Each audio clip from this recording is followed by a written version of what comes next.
यीशु मसीह के मधुर नाम में आप सबको नमस्कार। मैं हूं पास्टर श्याम और आप देख रहे हैं होप चैनल हिंदी। और साथ में मैं इस होप चैनल हिंदी के माध्यम से आपका स्वागत करता हूं एक खास पुस्तक के अध्ययन के विषय में, जो है दानियल की पुस्तक। और मेरे बहन भाइयों, इसके अंदर है गहराई भविष्यवाणियों की और हम इसी भविष्यवाणियों का अध्ययन कर रहे हैं। आइए आज इस अध्ययन को आगे बढ़ाएंगे और हमारे पास स्टूडियो में हमारे अतिथिगण हैं। मैं आपका स्वागत करता हूं पास्टर लाल, और मैं स्वागत करता हूं ब्रदर मार्टिन आपका भी। ये समय है जब हम अपने अध्ययन की शुरुआत में जाएंगे प्रार्थना के साथ। स्वर्गीय यीशु खुदावन, इस वक्त हम तेरे पवित्र चरणों के पास आते हैं, यहाँ तेरी दया चाहते हैं प्रभु। इस अध्ययन को और ख़ास बनाए, अपने प्रकाशन को, अपनी सामर्थ्य को देकर, ताकि हमारे जीवन तेरी महिमा करें। यीशु के नाम से मांगते हैं, आमीन। पास्टर साहबान, बहुत बहुत धन्यवाद। पिछले हम कई समय से इस अध्ययन को कर रहे हैं और बहुत ख़ास बातें हमने इसमें देखी है। यहाँ पर एक आज वचन है, उसको हम पढ़ना चाहेंगे, जो हमें मिलता है दानियल और उसके 7वें अध्याय के 25वें वचन में। यहाँ पर कहता है कि और वह परम प्रधान के विरुद्ध बातें कहेगा और परम प्रधान के पवित्र लोगों को पीस डालेगा और समयों और व्यवस्था के बदल देने की आशा करेगा, वरन 3.5 काल तक के वे सब उसके वश में कर दिए जाएंगे। अब यहाँ पर हम देख रहे हैं जिस तरीके से भविष्यवाणी की पुस्तक है, और इसमें हमने देखा कि यहाँ पर एक खास जो बात आती है वो है पवित्र लोगों को पीसना और साथ में समय और व्यवस्था को बदलना। तो ब्रदर मार्टिन, मैं आपके पास आना चाहता हूँ। यहाँ पर मैं पूछना चाहता हूँ कि क्या ये जो सींग है, छोटा सींग जिसके विषय में हमने अध्ययन किया है, क्या वो व्यवस्था को बदल सकता है, और अगर बदल सकता है तो वो कैसे? जी। और इस सवाल को हम देखने से पहले हम थोड़ा सा कुछ और ज़्यादा इतिहास को देखना चाहेंगे जी। और एक चीज़, जब हम दानियल की पढ़ाई में हैं तो एक सिद्धांत का इस्तेमाल किया जाता है जिसे कहा जाता है दोहराना और बड़ा करके दिखाना। जी। इसका मतलब कि कहानी एक ही है, पर जब भी दोहराया जा रहा है जानकारी और बढ़कर नजर आ रही है। उदाहरण के लिए हमने दानियल 2 में देखा कि मूर्ति है। जी। हमें ज़्यादा वहाँ जानकारी नहीं है कि ये राज्य आने वाले, पर जब हम दानियल 7 में आते हैं तो हमारे पास और कुछ जानकारी बढ़कर आती है। उदाहरण के लिए विभाजित यूरोप के बारे में हम बात करते हैं कि वहां पर हमें क्या छोटा सिंह का जिक्र नजर आता है? बिल्कुल ही नहीं। पर हम जब 7 में आते हैं तो और जानकारी बढ़ रही है, और अगर हम ऐसी आगे चलते जाए दानियल में, जानकारी जो है और बढ़ती चली जा रही है। बिल्कुल। और यदि हम देखें, जैसे हम जानते हैं कि छोटा सिंह का जो शासन था 1260 वर्ष के लिए, और यदि हम देखें कि ये इसका शुरुआत जो है ऐसे ही नहीं हो सकता है कि 538 आया और इसका शुरुआत हो गई। कहीं ना कहीं इसकी शुरुआत हुई। और इतिहास में देखें, पौलुस के समय में भी आप देखें कि इसकी शुरुआत जो है, ये कलीसिया की शुरुआत, जो ये छोटा सिंह की शुरुआत जो है, समझौते के साथ हुई। जी। क्योंकि ये एक राजनीतिक ताकत है और इसके साथ साथ धार्मिक ताकत है, पर ये जो धार्मिकता जिसका ऐलान करता है उस पर भी टिका हुआ नहीं है। मतलब ये समझौते में बना हुआ है। और पौलुस इसका जिक्र करता है कि ये जो समझौता करने वाला कहता है कि हमारे समय में ही हमारे बीच में है। इसकी शुरुआत जो है बहुत पहले हो चुकी थी, पर फल कर जो आया ये 1260 वर्षों में आया। जी। बताया जाता है 508 ईस्वी में आप देखते हैं कि सबसे पहला राजा, जो राजा क्लोविस था, उन्होंने जो है एक हुक्मनामा जारी किया था, और उस हुक्मनामा के तहत जो है सबसे पहले जो छोटा सिंह को जो है राजनीतिक ताकत मिली। इसका मतलब जो ये राजा था क्लोविस जो है, वो अपना ताकत जो है उसके कदमों पर रख दिया, और जो ये छोटा सिंह है उस ताकत को इस्तेमाल करता था और लोगों को सताता था। फिर आप जब 533 पे आते हैं, जस्टिनियन, आप जानते हैं उसके नाम को अच्छे से, वो आता है जब वो एक हुक्मनामा जारी करता है, और वो हुक्मनामा ये था कि ये जो छोटा सिंह है अब सभी कलीसियाओं का जो है क्या है, अब सर हो चुका है। ठीक है। फिर आप देखते हैं कि अब ये हुक्मनामा जारी हो गई, और जैसे हमने पढ़ाई किया कि जब ये छोटा सिंह उठता है तो कितने सिंह टूटते हैं? 3 टूटते हैं। जी। और हम देखते हैं 476 में जो है ये 10 भाग जो है विभाजित यूरोप के हो चुके थे, पर ये छोटा सिंह जो है पूर्ण रूप से ताकत में नहीं आया था। कारण क्या था? ये 3 सिंह जो थे ये इसके विरुद्ध में खड़े हुए थे। आप नाम देख सकते हैं, वैंडल्स हो गए, हेरुली हो गया और ऑस्ट्रोगॉथ्स हो गया। और आप देखते हैं कि ये जो बुतप्रस्त रोम है उसके ताकत के माध्यम से आप देखते हैं कि ये छोटा सिंह काम करता है और तीनों इन राज्यों को उखाड़ फेंकता है। जी। जिसके बाद जो है आखिरी जो राज्य जिसको उखाड़ के फेंका जाता है, जो कि 538 में है, वो है ऑस्ट्रोगॉथ। जिसके बाद आप देखते हैं कि ये जो छोटा सिंह है वो पूर्ण रूप से ताकत में आता है, और जिसके बाद 1260 वर्षों की शुरुआत होती है। जी। फिर हम देखते हैं कि उसके बाद जो है उसका कार्य जो है जोर शोर से चलता है, और उसके बाद उसका एक दावा भी ये है कि हम जो इस पृथ्वी में हैं, हम परमेश्वर की जगह पर हैं, जी। और हमारे पास ऐसी भी ताकत है कि हम जो है समय और व्यवस्था को हम बदल सकते हैं। बदल सकते और हम वचन को देखते हैं, परमेश्वर कहते हैं कि आप ना इसमें कुछ जोड़ना और ना ना इससे कुछ लेना, घटाना, बिल्कुल। क्योंकि अगर ये परमेश्वर का वचन है तो केवल परमेश्वर के पास ये बदलने की ताकत है। जी। और यदि कोई ताकत इसके अलावा ये दावा करता है कि मैं ऐसा कर सकता हूं, वो क्या कह रहा है? अगर दूसरे शब्दों में, मैं परमेश्वर से ऊंचा हूं। ऊंचा हूँ, और कोई ऐसी ताकत इस पृथ्वी में तो नहीं जो कि उन व्यवस्थाओं को बदल सके। और यदि आप इस छोटा सिंह के बारे में देखें, उसका विरोध कोई किसी व्यवस्था के साथ नहीं है, 9 के साथ नहीं है, केवल एक के साथ है, वो है चौथी। जी। और किसी के साथ नहीं है, केवल उसके साथ है। क्योंकि अगर आप चौथी आज्ञा पे आक्रमण कर रहे हैं तो आप इस बात पर आक्रमण कर रहे हैं कि एक सृष्टिकर्ता परमेश्वर है। आप दूसरे शब्दों में कह रहे हैं कि परमेश्वर तो है ही नहीं। और हम देखते हैं कि परमेश्वर का जो ये व्यवस्था है, उस पर ही परमेश्वर का राज्य स्थापित है। बिल्कुल। और क्या परमेश्वर अपने नींव को तोड़ेंगे? कभी भी नहीं तोड़ेंगे, बिल्कुल नहीं, बिल्कुल। कभी भी नहीं करेंगे। तो हम देखते हैं कि परमेश्वर ने कभी नहीं बदला, और ना कभी उसे कोई बदल सकता है। दावा कर सकता है जी। पर उसे कोई आप नहीं बदल नहीं बदल सकते। सकता। जी, बिल्कुल, बहुत बहुत धन्यवाद। सच में ये गहन चिंतन है इसके ऊपर कि किस तरीके से यहाँ पर, क्योंकि चौथी आज्ञा जो है, जिस तरीके से आपने बताया, ये एक बताता है कि मैं तेरा सृष्टिकर्ता परमेश्वर हूँ। और ये बड़ा अच्छा एक आपने बात इसमें रखी है कि वो ये बताना चाहता था कि कोई सृष्टिकर्ता है ही नहीं। इसके आधार पर हमें जो ये बात पता चलती है। बहुत बहुत धन्यवाद इन विचारों के लिए। प्रिय दर्शकों, आप कहीं मत जाइएगा, हमारा अध्ययन यूं ही चलता रहेगा। मिलते हैं आपसे एक छोटे से ब्रेक के बाद।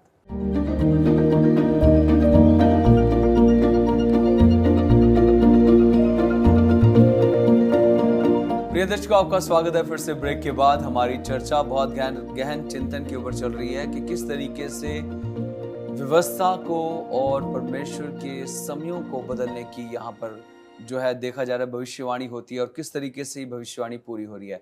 आइए चलते हैं हम अतिथिगणों के पास। जी पास्टर जी, इस पे आप और प्रकाश डालेंगे, आपके विचारों में और क्या क्या इसमें हम देख सकते हैं? धन्यवाद पास्टर।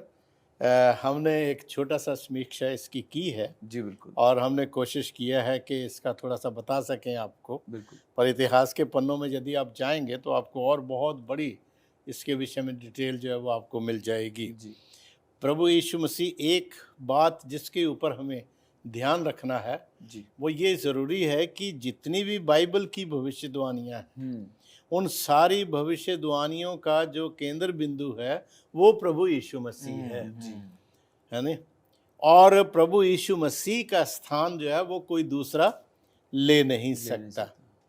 व्यवस्था स्वर्ग में बनी, और स्वर्ग के पास अधिकार है उसमें तब्दीली लाने का, उसको चेंज करने का, किसी दूसरे के पास नहीं है। जी। और इंसान होकर यदि वो उसके साथ खेलने की कोशिश करता है तो वो गलती है। जी बिल्कुल। पर भविष्यवाणी बाइबल में दी गई है कि ये छोटे सिंह का राज्य व्यवस्था और आज्ञाओं को बदल देने की और समयों को बदल देने की चेष्टा करेगा।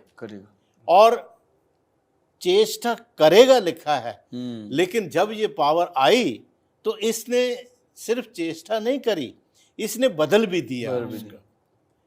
और ना सिर्फ इसने बदला, बल्कि ये अपने अधिकार को भी दिखाते हैं कि यस, हमने जो है अपनी अथॉरिटी से, चर्च के अधिकार से हमने इसको हमने बदला है। ठीक है, तो ये स्पष्ट है हमारे सामने। क्योंकि ब्रदर मार्टिन ने पिछले एपिसोड में हमारे सामने रखा था कि निंदा करने की बात। जी।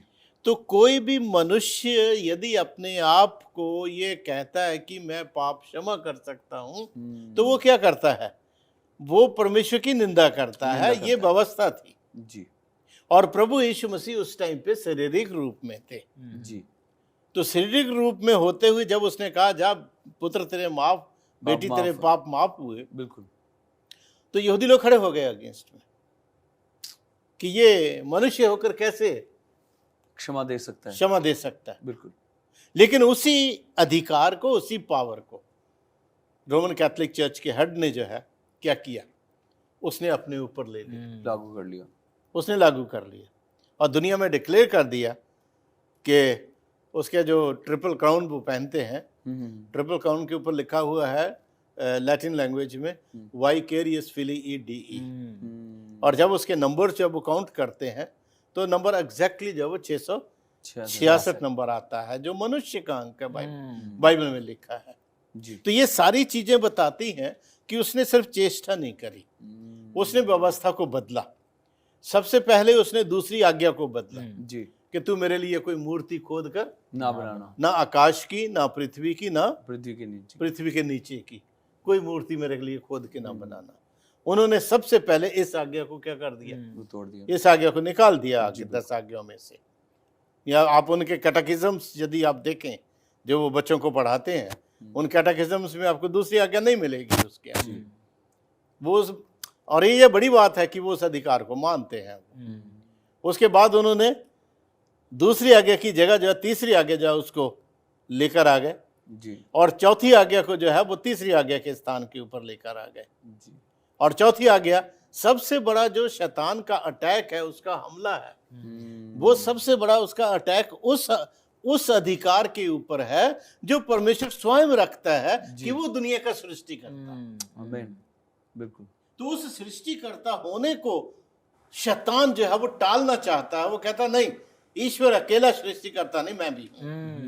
इसलिए उसने क्या कर दिया, उसने अलग सृष्टि कर दी आज्ञाओं की। और चौथी आज्ञा जो परमेश्वर का पवित्र विश्राम वार सैबत है जी, जो इस अधिकार को बताता है कि स्वर्ग का परमेश्वर हमारा सृष्टि करता है, बिल्कुल बिल्कुल उस अधिकार को जो है उसने क्या कर दिया, उसने पलट दिया। बिल्कुल। सैबत की पवित्रता को उन्होंने पहले दिन में पलट दिया, जी जी। रविवार में, और रविवार को पवित्र दिन कहने लगती है। उसलिए बहाने बना दिए उन्होंने जी बहुत जी सारे, जी जी। लेकिन बहाने चलते नहीं है क्योंकि बाइबल उनको प्रूव नहीं करती। बिल्कुल। बल्कि वही चर्च दावा करता है कि दुनिया का कोई भी व्यक्ति ये साबित करके बताए कि रविवार परमेश्वर का सैबत का दिन है, और आज तक दुनिया में कोई साबित नहीं कर पाया और ना कभी कर पाएगा। जी जी जी जी। और जब नहीं कर पाएगा, उनसे प्रश्न पूछा गया कि फिर यदि ये आपका बदला हुआ दिन है तो फिर दूसरे चर्च की मंडलियां क्यों मानती हैं इसको? तो उन्होंने बड़ी स्पष्टता से लिखा, उन्होंने कहा वो हमें हमारे दिन बदले हुए दिन को मानकर वो हमें होमेज पे करती है, हमें सम्मान देती है। तो दे डोंट कंसिडर, ये जो जितने भी कैथोलिक चर्च, प्रोटेस्टेंट चर्चेस हैं, इनको वो प्रोटेस्टेंट कंसिडर नहीं करते। बिल्कुल सही बात है। क्योंकि वो उन्हीं के बनाए हुए, उन्हीं के बदले हुए नियमों को मान रहे हैं। जी। कैथोलिक चर्च ने जब वो सच किया परगटरी के द्वारा, इटर्निटी ऑफ स्पिरिट, हाँ जी, कि आत्मा इंसान के अंदर मरती नहीं है, जीवित रहती है। आज प्रोटेस्टेंट चर्च भी उस शिक्षा को मान रहे हैं। उन्होंने रविवार को पलटा, आज रविवार को आराधना हो रही है। बिल्कुल। तो ये सारी चीजें हमको बताती हैं कि शैतान का सबसे पावरफुल जो हमला है वो है परमेश्वर की अधिकार के ऊपर, कि वो संसार का ब्रह्मांड का सृष्टि करता है, सृष्टि करता है। और वो आज्ञा सिर्फ चौथी आज्ञा जब वो हमको बताती है। बिल्कुल। तो इन आज्ञाओं के ऊपर इन्होंने अटैक किया। चौथी आज्ञा की जगह पांचवी को लेकर आया, पांचवी की जगह छठी को लेकर आया, और बाद में जो 10वीं आज्ञा थी उसको 2 भागों में 10वीं आज्ञा को इन्होंने 2 भागों में बांट दिया, नंबर 10 पूरा कर दिया। पूरा 10 पूरा कर दिया। तो इस छोटे सिंह के राज्य ने, हुकूमत ने पूरी कोशिश की है व्यवस्था को बदल देने की, लेकिन परमेश्वर ने इसको अधिकार नहीं दिया कि ये व्यवस्था को क्या कर सके, ये व्यवस्था को बदल सके। इसलिए बिल्कुल, क्योंकि अधिकार किसके पास है, राजा कौन है, सृष्टिकर्ता कौन है, वो स्वर्ग का सच्चा जीता प्रभु है। बिल्कुल। वो प्रभु यीशु मसीह है, बिल्कुल, जिसने इस संसार को बनाया, रचा और सृजा। आमीन। वो प्रभु यीशु मसीह था जो इस दुनिया में आकर इसी मनुष्य के लिए जो पाप में गिर गया, जी। परमेश्वर की आज्ञाओं को तोड़कर उसको बचाने के लिए क्रूस के ऊपर आकर मरा आमीन, और हमारी जगह उसने अपना बहुमूल्य लहू बहा दिया। बिल्कुल, he is God, he is creator. he is creator, true, बिल्कुल, सृष्टि की हुई वस्तु सृष्टि नहीं कर नहीं सकती, नहीं कर सकती, सिर्फ सृष्टिकर्ता ही सृष्टि कर सृष्टि कर सकता है। सकते हैं। बिल्कुल बिल्कुल बिल्कुल, जो कार्य जो हिमाकत इस व्यक्ति ने की वो परमेश्वर के सामने एक ऐसा पाप है, गुनाह है, जिसको दुनिया में माफ नहीं किया नहीं जा सकता। किया जा सकता। बिल्कुल बिल्कुल, बहुत बहुत धन्यवाद पास्टर जी इन विचारों के लिए। प्रिय दर्शकों, आप कहीं मत जाइएगा क्योंकि हमारा अध्ययन यूं ही चलता रहेगा। मिलते हैं आपसे एक छोटे से ब्रेक के बाद।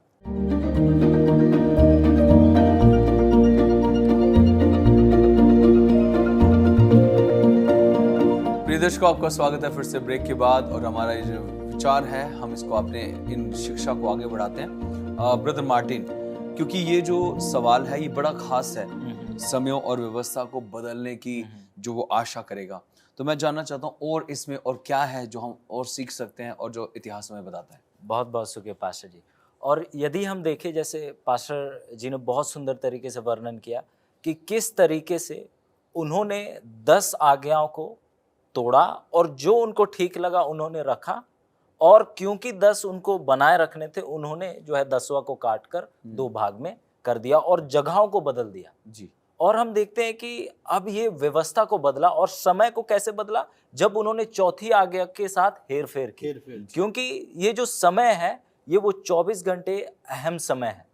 और यदि आप देखें, जैसे हम देखते हैं कि साबत के दिन को आक्रमण करना, 7वें दिन विश्राम दिन पर आपका वार करना, इस बात का सबूत है कि आप जो है ये इस पर वार कर रहे हैं कि परमेश्वर सृष्टिकर्ता नहीं है। जी। क्योंकि उदाहरण के लिए आप देखिए, आपके पास आज जवाब है कि 24 घंटे क्यों है। हम जानते हैं कि क्यों है, क्योंकि जो हमारा जो पृथ्वी है वो चक्कर लगाने में 24 घंटे लगाता है। हमारे पास आज जवाब है कि 1 महीने क्यों होते हैं। हमारे पास आज जवाब है कि 1 साल क्यों होते हैं। पर आज तक विज्ञान इस बात का जवाब नहीं दे पाए कि हफ्ते में 7 दिन क्यों होते हैं। क्यों होते हैं। और उसका जवाब केवल पवित्र शास्त्र देता है। आमीन। इसके अलावा और कोई जगह आप इसका जवाब नहीं देख पाएंगे। देख- और ये 7वां दिन ही, ये जो 7 दिन का हफ्ता जो है, यही अपने आप में एक बहुत बड़ा सबूत है कि परमेश्वर सृष्टि करता है। पर आज हम देखते हैं कि लोग कहते हैं कि नहीं, ये दुनिया कैसे आया है, एक विस्फोट हुआ और ये दुनिया कैसे हो गया, बन गया। बन गया। मैंने कभी आज तक एक ऐसा एक्सीडेंट नहीं देखा जहां एक्सीडेंट हुआ और सुंदर चीज बन गई। बिल्कुल। अगर हम कहें कि ताजमहल जो है ऐसे एक हमला हुआ, विस्फोट हुआ और वो बन गया, क्या आप मानेंगे? बिल्कुल नहीं। कोई भी नहीं मानेगा। तो हम देखते हैं कि इस हफ्ते में ही इस बात का सबूत है कि परमेश्वर है। आमीन। और वो परमेश्वर, यदि व्यवस्था बदली जा सकती थी तो परमेश्वर जो है क्या करते, अपने बेटे को बचाने के लिए व्यवस्था बदल देते। बदल देते हैं। कौन अपने बेटे को, कौन अपने खून जो आपके दिल के करीब है, कौन देना चाहता है?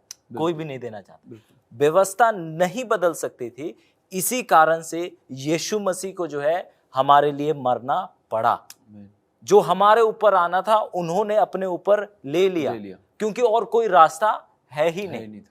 और यहां पर हम देखते हैं एक ऐसा ताकत है, छोटा सिंह, जो कि कोई और नहीं बल्कि रोमन कैथोलिक कलीसिया है।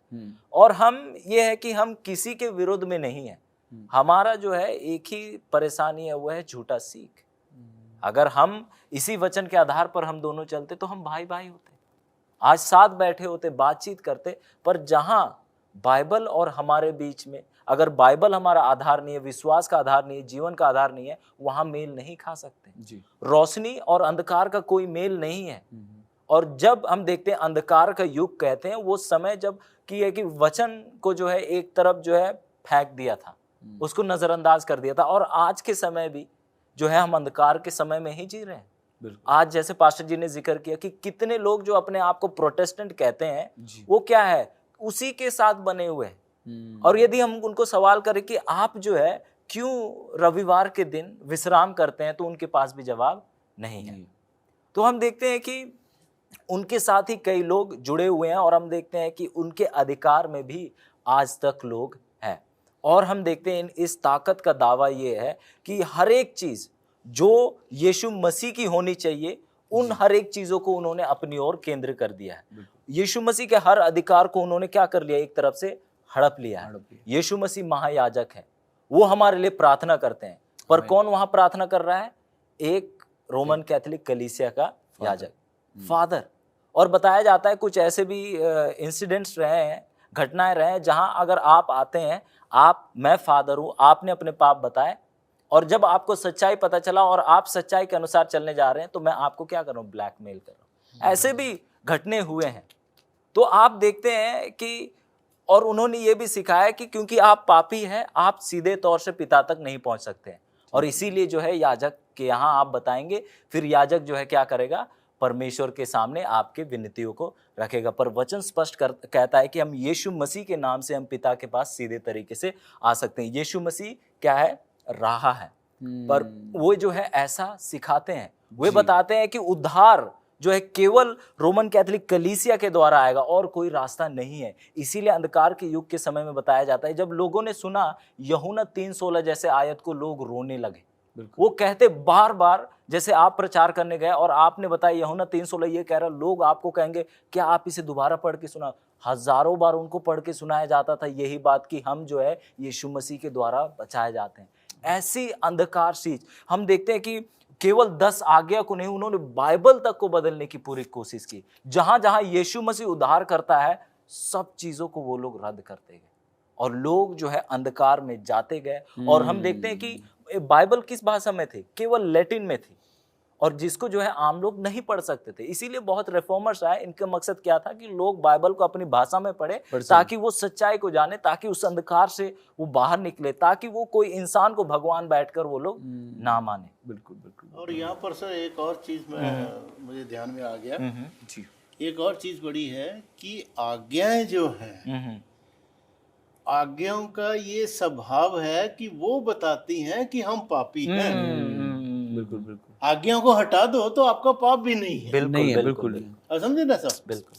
तो यदि आपने आज्ञा को हटा दिया, पाप भी नहीं है, तो आप पूरी तरह फ्री हो गए। बिल्कुल जी। लेकिन आज्ञाएं हमें बताती हैं कि हम पापी हैं। बिल्कुल। पर दुनिया कहती है कि आज्ञाओं को मानने से उद्धार नहीं मिल सकता, और ये बात सच्ची है। आज्ञाएं उद्धार नहीं दे सकती, हमको निजात नहीं दे सकती, लेकिन आज्ञाएं हमें बता सकती है कि हम पापी हैं, और हमारे पापों से बचाने के लिए हमें जो है वो प्रभु यीशु मसीह।